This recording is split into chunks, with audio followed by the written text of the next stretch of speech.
What's going on YouTube? This is Hero Stormwolf and welcome back to a Skyrim mods video. I apologize that the wait has been way too long, but hopefully this sort of makes up for it. Today I will be talking about some of the changes that has been made to the Uchiha clan mod, specifically version 1.9a. I will have a link in the description down below for the mod itself, as well as the changelogs either in the description or you can find the changelog by clicking on the download itself. So without further ado, let's get started. Starting off with Sasuke, his Rinnegan abilities only allow him to use 4 spells now within the Rinnegan tree. That is the Bansho Tene, the Chakra Disruptive Blade, and the Chibaku Tensei, as well as the Rinnegan Ward. I believe this has been given to him to effect nerf his abilities with the Rinnegan to kind of match the show. However, he does get a new ability called the Rinnegan Amino Chikara. I'm pronouncing that terribly, by the way, and I apologize.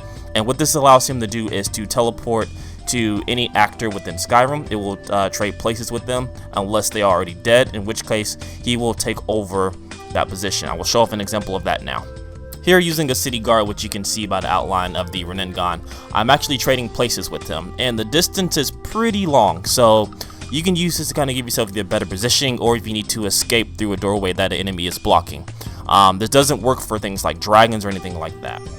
Next up, I'm going to be showing what happens when you actually kill a body. I'm going to be using the kill command spell here just to save time and effort. So the guard is now dead. As you can see, I'm about to teleport to his dead body using the new jutsu that Sasuke has. And it's that simple. So moving on to the next changelog. Next up is the Enton Kakusuchi cloak. It allows the player to cloak themselves with the flames of Amaterasu, pretty much damaging enemies that are in melee range. It is like your standard cloak in Skyrim, instead of with flames or with blizzard or anything like that, is with the Amaterasu. So I think it does a little bit more damage than the standard cloaks. I'll be showing off a visual representation of the cloak itself, and then I will show some of the effects in combat.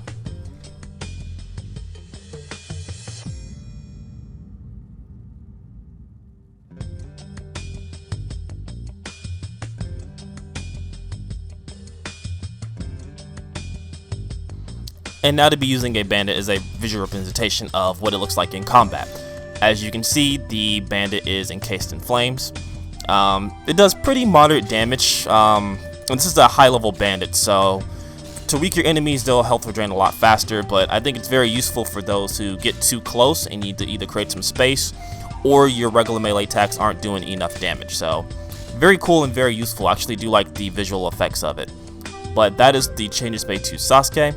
Next up, we'll be talking about Madara. Actually, slight editing goof, I apologize. There is one more change made to Sasuke and Madara, so this kind of ties into it. Sasuke and Madara no longer have the Tsukiyomi. Now they have something called the Sharingan Genjutsu. Instead of freezing the target for 15 seconds, it slows down the target for 15 seconds. So not too much of a difference depending on your playstyle and your character, but it can, I guess, also make a difference in combat. I'm kind of contradicting myself here a little bit, but I will show off a visual representation of that with another bandit. As you can see, he's still moving, but he is a lot slower than usual. So it's almost to the effect of where they're also frozen in time, but they're still moving and their attacks can still hurt you if they hit you with it. So be aware of that. But I think it's more prevalent to Sasuke and Madara, as they weren't as adept in the genjutsu such as Shisui or as Itachi. Especially Sasuke, which he could use, but he couldn't use Tsukiyomi to the same effect as his brother Itachi. Next up is Madara, which he only got one real significant change other than the Tsukiyomi. He gets a new wood style jutsu called the Tree Binding Flourish Burial. What this allows him to do is, around a 60 feet radius, it will entrap any target in a case of wood. I'll show up a visual representation of this, and this also drains their health and, it drains their magic and stamina until those run out, in which case it starts to drain their health by 25 points. This is very useful if you're surrounded by an enemy. I will be showing off a representation of that right here with these 5 bandits.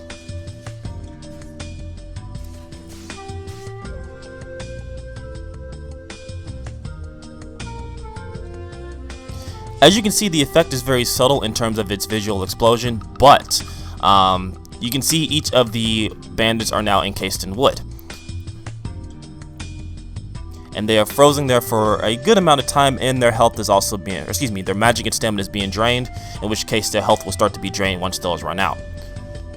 You can also combine this with different other abilities such as the Majestic Flame, which I think is something that Madara needed because it was a little bit harder to hit some of his more damaging abilities. This allows him to be able to combine jutsus and be the powerhouse that he is destined to be by the end of his path once you have all of his jutsus and stuff like that.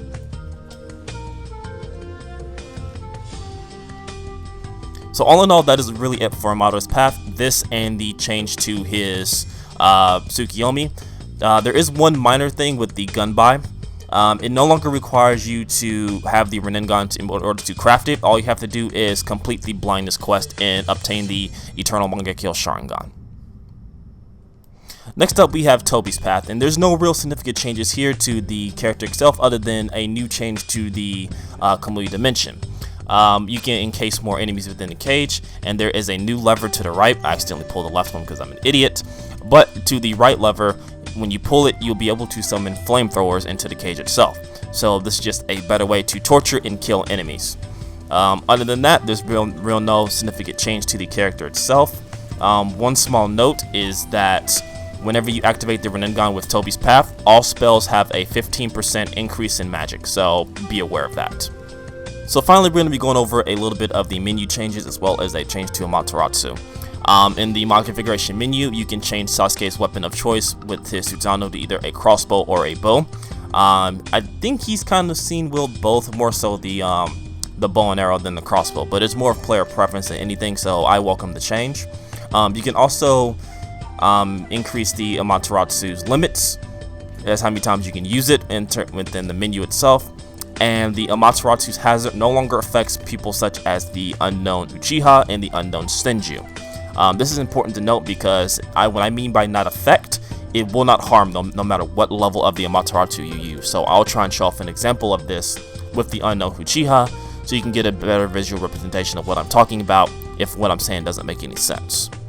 So I've summoned the unknown Uchiha here, and I'm going to attempt to use Amaterasu on him. I'm going to be using level 1, and then I will be using level 3, and I want you to notice that he does not take any damage or he's not affected by the black flames at all.